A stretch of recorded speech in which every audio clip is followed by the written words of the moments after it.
တခါကျတော့အခုနည်းနည်းလေးရှက်တာလည်းရှိတယ်ပေါ့နော်အားလုံးပဲမင်္ဂလာပါအခုဂျီမီဒီဆောင်းပွဲပေါ့နော်ဒီမြန်မာမှာတစ်ချိန်ဂျပန်မှာ3ချိန်ပေါ့နော်အားလုံးပေါင်း4ချိန်ဖြေရပါတယ်4ချိန်ဖြေတဲ့အချိန်မှာဆိုလို့ရှိရင်တော့ပြီးခဲ့တဲ့2025ဒီ17လပိုင်းမှာဆိုလို့ရှိရင်တော့အခုအောင်ခဲ့ပါပြီအောင်ခဲ့တယ်ဆိုပေမဲ့အမတ်ကတော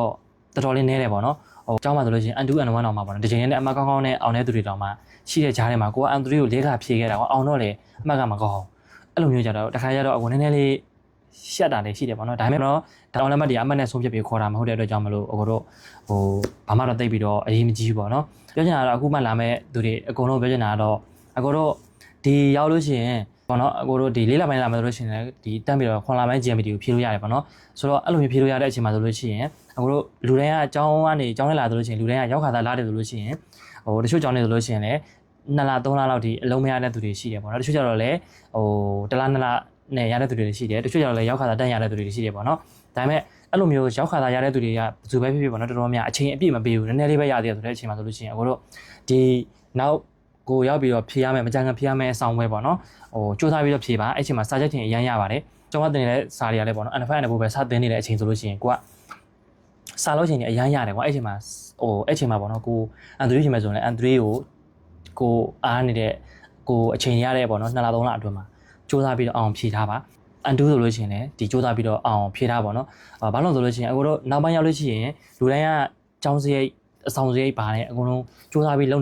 ရတဲ့အချိန်မှာဆိုလို့ရှိရင်နောက်ပိုင်းကျတော့ကျောင်းစာဘက်ကိုပေါ့နော်အဟုတ်ပင်မနာတော့ကျောင်းစာဘက်ကိုအာရုံမစိုက်နိုင်တော့ပါဘူးအဲ့တော့အာရုံမစိုက်နိုင်တော့ကြောင်မလို့ပေါ့နော်အခုလိုပဲ4ချိန်5ချိန်နေဖြေရတာလည်းဖြစ်သွားနိုင်တယ်ပေါ့နော်ဟိုတချို့ထင်ကြတာဂျပန်ရောက်လို့ရှိရင်က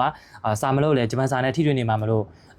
့အောင်မှာပါဘာညာဆိုပြီးမထင်ပါနဲ့အခုတော့ထားပါတော့ပေါ့နော် listening ကတော့တော်တော်များများပေါ့နော်ဟိုရကြတာများတယ်ပေါ့နော်အခုတော့အခုပြီးခဲ့တဲ့ကောက်တွေမှာလူတိုင်းကြားတယ်ပေါ့နော်ကြားတဲ့သူတွေကြည့်လိုက်အနည်းဆုံး၄သိန်းမရအောင်ဆို40 45တော့အများတန်းရကြတယ်ပေါ့နော်တချို့ဆိုအမှတ်ပြည့်တွေလည်းရတယ်ဆိုတော့၄သိန်းကတော့ဘယ်လိုပဲပြောပေါ့နော်အမှတ်နည်းနည်းကောင်းကြတယ်ဒီဂျပန်ရောက်လို့ရှိရင်စောင်းပွဲအလွယ်တကူအောင်သွားမယ်ဆိုတော့လူရတကယ်တော့မဟုတ်ဘူးပေါ့နော်ဟိုကိုလုံးမှပဲကိုရတာပါမလုံးမရပါဘူးအဲ့ဒါကိုလက်တွေပါဟိုစာမရဘဲနဲ့အခု၄ချိန်မြောက်ဖြေတာပေါ့နော်၄ချိန်မြောက်လဲစာလုံးဝလောက်လာဆိုတော့စာမလုံးဘဲနဲ့ကန်ကောင်းပြီးတော့အောင်သွားတယ်ပေါ့နော်ကန်ကောင်းတာပါကန်ကောင်းအောင်သွားတယ်ဆိုတော့ဟိုတုံအဲ့လိုမျိုးကြီးပေါ့နော်ဟိုဒီရောက်လို့တန်းပြီးတော့စာရင်းနဲ့ထိတွေ့နေမှာမအောင်တယ်ဆိုတာမဟုတ်ပါဘူးကိုသူကိုစာရေးလဲလုံးမှာပဲအောင်ပါပေါ့နော်ဆိုတော့အဲ့ကြောင့်မလို့အကိုတို့နောက်ပိုင်းအလုံးမရှုပ်ခင်အောင်ဖြေထားပါပြီးသွားလို့ရှိရင်အကိုတို့ဒီကြောင်းပြီးလို့ရှိရင်တကူတဲ့ပြောင်းမယ်ဆိုတဲ့သူတွေကလည်းကိုပြောင်းမဲ့တကူတဲ့ဆောင်းပွဲလက်မှတ်ကိုအစိုးရကလေးရပါတော့ဖြေပြီးတော့ယူထားပါမြန်မာနိုင်ငံကတည်းကမှပါလာပိုကောင်းတာပေါ့နော်အဲ့လိုမျိုးတွေတခါတည်းကြိုတင်ပြီးလှုပ်ထားပါပြီးသွားလို့ရှိရင်တက်လက်ဆက်တယ်ဒါတွေကတက်လက်စားတယ်ပေါ့နော်ပြောပြီးသားအရင်လည်းပြောပြီးသားပေါ့နော်အခုတို့စမ်းမွန်းသွားမယ်ဆိုရင်လည်းကိုသွားခြင်းနဲ့စမ်းမွန်းကိုအခုကလေးကမှရောက်ကလေးကမှပေါ့နော်တခြားလေးကားချောင်းတက်မယ်မလားကားချောင်းဆိုလို့ရှိရင်လည်းကားချောင်းတက်မယ်လို့စဉ်းစားပြီးတော့ဆိုလို့ရှိရင်လည်းကိုဘယ်ချောင်းကိုတက်ချင်တယ်တိုးရတာလားနေဆန်လားကြက်တဲ့ကားအဲ့လိုမျိုးတက်ချင်တယ်ဆိုရင်လည်းရွေးထားပဲချောင်းနဲ့ရွေးထားပါတော့ဘယ်မြို့မှာကိုကဘယ်မြို့မှာတက်ချင်တာလဲဘယ်နေရာမှာကိုနဲ့အဆင်ပြေလဲပေါ့နော်အချိန်မှတော့ကဘယ်လိုလဲအခုချိန်ကလေးကမှအဆအရအကုန်လုံးကြိုတင်ပြင်ဆင်ပြီးလေ့လာထားပါကြိုတင်ပြီးတော့ပြင်ဆင်ထားတာအကောင်းဆုံးဖြစ်ပါတယ်အကုန်လုံးပေါ့နော်ကိုကဒီကျောင်းပြီးလို့ရှိရင် language school ပြီးတော့ရင်အလုပ်ပဲပြောင်းမှာလားအလုပ်ပဲပြောင်းမယ်ဆိုလို့ရှိရင်လည်းကိုကဒီအလုံးနဲ့သက်ဆိုင်တဲ့တကူတဲ့ online မှာကိုတခါတည်းရအောင်ယူပြီးတော့လို့ရှိရင်အလုံးမရှုပ်ခင် N3 လောက်အနည်းဆုံး GMT N3 လောက်အနည်းဆုံးယူပြီးတော့လို့ရှိရင်ကျောင်းပဲပြောင်းမယ်ဆိုရင်ကိုသွားခြင်းတဲ့ကျောင်းကိုတခါတည်းဟိုကိုသွားခြင်းတဲ့မိကြောင်တခါတည်းစဉ်းစားတာပေါ့နော်အခုဆိုလို့ရှိရင်ဟိုဘာမှလည်းရမသိခဲ့ဘူးဘာမှလည်းမသိကိုကဟိုသွားခြင်းတာတော့ဒီသွားခြင်းတာတော့ဖြစ်တော့ open camp တွေအများကြီးသွားခဲ့တယ်ဟိုတယ်ထဲသွားတယ်စီးပွားရေး business ကားကြောင်း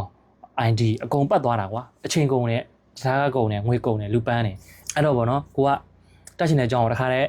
းတခြားလေးရွေးပြီးတော့အခုချိန်တော့မှတခါတည်းအားလက်တဲ့အချိန်တွေမှာတခါတည်းနည်းနည်းစဉ်းစားပြီးတော့မှအခုချိန်မှာလေ့လာထားတဲ့ဆိုရင်ကိုမှအချိန်တွေအများကြီးရှိတယ်လိုမျိုးတွေကြိုတင်လောက်ထားတယ်ဘာတွေကောင်းကျိုးရှိတယ်ဆိုတော့ကိုတို့ကျောင်းတွေသူများတွေဘယ်ကျောင်းသွားလို့သွားမှမသိတဲ့ရွေးနေတဲ့အချိန်မှာကိုကကြိုတင်ရွေးထားတဲ့အတွက်ကြောင့်မလို့ကိုသွားခြင်းတဲ့ကျောင်းလေး open camp လေးသွားပြီးဝင်ဖြေလိုက်အောင်မယ်ကိုကအခုချိန်မှာကြိုလောက်ထားရဆိုလို့ရှိရင်စိတ်ရေးလက်ရေးနဲ့ AC လေးလုပ်လို့ရတယ်ထားပါတော့ပထမတစ်ခါကြောက်သွားရင်တစ်ခါပြန်ဖြေတဲ့အချိန်ရှိတယ်ဗီဇာလည်းတက်တန်းကုန်တော့မယ်အဲ့ချိန်မှာကိုယ့်လက်ထဲမှာတကူတဲ့အောင်လက်မှတ်ကလည်းမရှိဘူးမရှိတဲ့အချိန်မှာကိုကဒီချိန်အောင်မကိုရမယ်မအောင်တော့သွားပြီဆိုတဲ့အချိန်တွေမျိုးမှဆိုလို့ရှိရင်ကိုကဖိအားလည်းအရန်ရှိတယ်မအောင်ဆိုလို့ရှိရင်ကိုတော့ဒုက္ခအရန်ရောက်တယ်ပေါ့နော်ဗီဇာချင်းပြဿနာတွေတော်တော်လေးရှုပ်တယ်ဆိုတော့ကိုက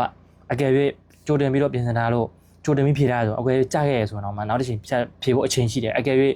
ကြိုတင်ပြီးမပြင်ဆင်ခဲ့ဘူးဆိုတဲ့သူတွေကကြောက်သွားလို့ရှိရင်ဘယ်လိုမှလုပ်လို့မရဘူးကွာဆိုတော့အကုန်လုံးကြိုတင်ပြင်ဆင်ထားပါကြိုတင်ပြင်ဆင်ထားတဲ့အရာတွေအားလုံးကောင်းပါတယ် ဆိုတော့ပေါ့နော်ဒါကတော့အခု sky လောက်တာမဟုတ်ဘူးအခုလက်တွေ့ကိုယ်တိုင်ဖြတ်တန်းကြရတဲ့ဟာတွေကိုပြပြပေးတာပေါ့နော်အန်သူဆိုလို့ရှိရင်လည်း